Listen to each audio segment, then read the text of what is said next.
मैं बहुत कम उम्र जीना चाहती हूँ, लेकिन शेरनी की तरह और बहादुर की तरह जीना चाहती हूँ। ज्ञान भले किताबों से मिला, लेकिन मेरी प्रयोगशाला ये समाज है। सेवा स्तंभ के सभी कार्यकर्ताओं और पदाधिकारियों को बहुत बहुत साधुवाद किया। जितना भी इस देश के अंदर आज चल रहा है उसमें हम शिकार हैं। आप देखेंगे कि जितने देश में बाबा हैं ये सब क्रांति में रुकावट है। आपने सड़कों में रोड ब्रेकर देखे हैं, ब्रेकर होते हैं, गाड़ी स्पीड में आ रही होती है, लेकिन ब्रेकर देख के क्या होता है, रुक जाती है। तो ये बाबा हमारी क्रांति में स्पीड ब्रेकर है कि हमारी जो युवा है, हमारा जो समाज है, हमारे जो समझाने वाले बुजुर्ग लोग हैं जो समझा करके, या युवा पीढ़ी है उनको समझा कर समाज को इस क्रांति की लाइन पर ला रही है। ये उस क्रांति की सड़क पर बाबाओं का रोड ब्रेकर लगा करके और रोड ब्रेकर से उनको रोकते हैं और कहते हैं कि मोक्ष की प्राप्ति करो, क्या क्रांति के चक्कर में लगे। मुझे नहीं है लालच कि मैं अपने जीवन को 80 साल जीऊं या इसको पूरा करूं। मुझे लालच इतना है कि मैं जिस मार्ग पर चल रही हूँ इससे इधर उधर ना हटूं, इस पर मैं चलती रहूं, चाहे कम जीऊं चाहे ज्यादा जीऊं। मुझे सालों की चिंता नहीं है, मुझे मेरे विचार की चिंता है कि ये कितना समाज में इंप्लीमेंट होता है और कितना समाज इस पर चल के अपना उद्धार करता है, इसका चिंतन बनन है। आप हम सब लोग यहाँ इसीलिए बैठे हैं कि आज पूरे देश में हमें आजाद हुए, भारत को आजाद हुए, हमें संविधान मिले, वर्षों गुजर गए, लेकिन आज भी घोड़ी पे चढ़ने पे मार दिया जाता है। अगर बेकारी मजदूरी नहीं करते उनकी मनमर्जी से तो मार दिया जाता है। शुद्धि के नाम पे आज भी कई ऐसे गांव है जहां नई नवेली दुल्हन के साथ में एक रात पहले रेप कर दिया जाता है। और तो और इस देश के अंदर सबसे बड़ा अपराध यह है कि व्यक्ति पढ़ लिख के नौकरी में चला जाए तो उसको यह कहा जाता है यार तुम तो रिजर्वेशन से आए। वो अपनी गरीबी से लड़ गया, वो वहां टूटे छप्पर में रहता था, गांव में चप्पल टूटी थी, सर में अच्छा तेल नहीं था, चेहरे पर चमक नहीं थी, कपड़ों में कोई शाइनिंग नहीं थी, चिथड़े पहनता था, रोटी सूखी खाता था, कभी चटनी से तो कभी प्याज से। पढ़ा, दूर दराज गांव से स्कूलों तक गया, चप्पलों में गया, साइकिल नहीं मिली तो टप्पू में लटक के गया, बसों में लटक के गया, लेकिन उसने पढ़ाई करी, मेहनत करके जब वो पढ़ा और वो प्रतियोगिता में पास हुआ और वो किसी कुर्सी पर बैठ गया, नौकरी करने लगा, तो उसने एक मकान भी खरीद लिया शहर में, बचा के किस्तों पर। उसने उस टूटी झोपड़ी का स्वरूप बदल के शहर में मकान बना लिया। उसने अपनी फटी चप्पल छोड़ करके अच्छा सूट बूट सब कुछ पहन लिया। जिस थाली में सूखा खाना था आज उस थाली में कई तरह के व्यंजन भी आ गए, लेकिन वो जाति से लड़ाई नहीं लड़ पाया। शहर में रहकर अच्छा मकान बनाकर, अच्छी गाड़ी खरीद कर, अच्छा सूट बूट पहन कर भी उसकी मजबूरी हुई कि उसने अपनी जाति छुपाई उन लोगों में जो ये कहते रहे कि जातिवाद तो खत्म हो गया। इस देश का अगर कोई व्यक्ति आपसे यह कहता है कि भाई अब जातिवाद नहीं है, जातिवाद खत्म हो गया, वो सबसे बड़ा जातिवाद निकलेगा। कोई कहता है कि मैं बहुत बड़ा धार्मिक हूं, वो सबसे बड़ा जातिवादी निकलेगा।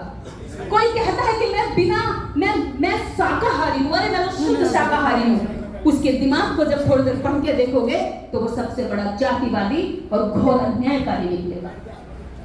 ये इस देश की थ्योरी है।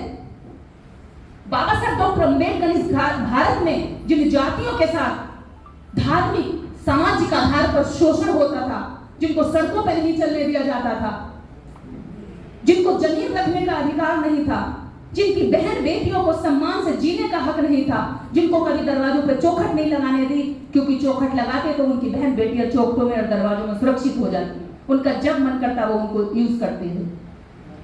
ऐसे लोग जिनको कभी सीधी रीढ़ की हड्डी करके चलने का अधिकार नहीं था, बाबा साहब डॉक्टर अम्बेडकर ने ऐसे सभी दलित दलित कुचले लोगों को लिस्ट किया और उनकी सूची बना करके पेश कर दिया कि ये वो लोग हैं जिनको रेस में शामिल करने के लिए कुछ विशेष अधिकार दिए जाए, इनका प्रतिनिधित्व दिया जाए, इनको इनका हक दिया जाए जो हजारों वर्षों से नहीं मिला था, वो हक इनको अब संविधान आने के बाद दिया जाए। लेकिन वो आरक्षण को क्या कहते हैं, भीख। तो आप उनको इंटरप्रेट करिए कि ये भीख नहीं है, ये वो हक है जो तुमने हजारों वर्षों तक सताया था, वो हजारों वर्षों तक जब तक हमें नहीं मिलेगा तब तक ये खत्म नहीं हो सकता। आप जातिवाद की घृणा खत्म करिए, अपने आप ही कुछ चीजें खत्म होने लगेंगी।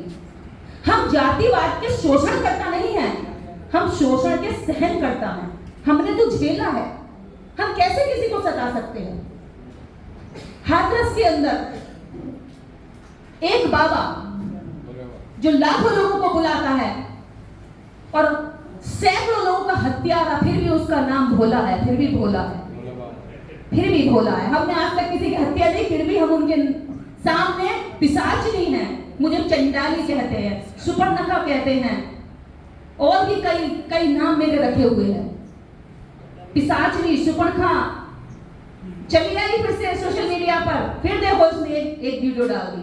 इसके तो लोग जानेंगे नहीं, लेकिन हम इसे जरूर जेल भेज देंगे। अभी 2 दिन से मेरे खिलाफ ट्रेंड चल रहा है, अगर लोग ट्विटर चला रहे हो तो आप देखेंगे कि ट्विटर पर निर्दोष सिंह अरेस्ट का एक ट्रेंड चल रहा है।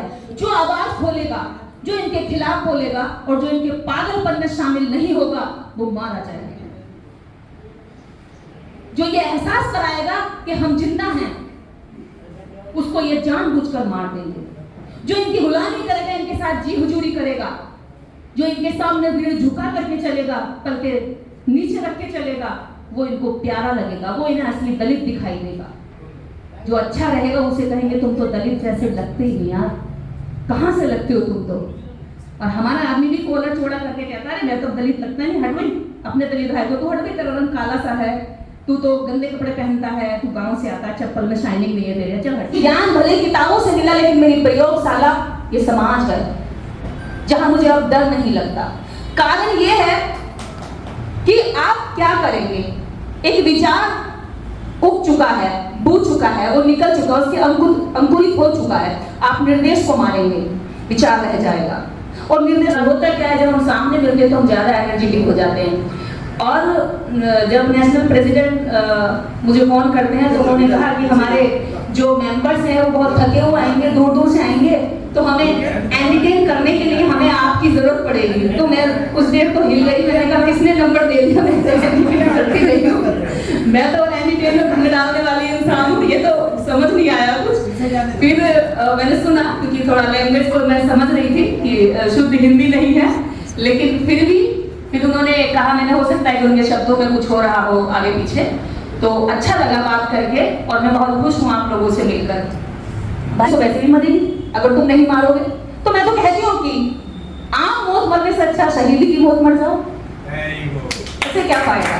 मरना तो सब नहीं है ना, 80 साल होता है कि 90 साल तक जिएंगे। आपने भाई ने मेरे को बड़ा दीदी के साथ दादी भी कह दिया और कहा कि हजारों वर्ष जिए ना, मैं बहुत कम उम्र जीना चाहती हूँ, लेकिन शेरनी की तरह और बहादुर की तरह जीना चाहती हूँ।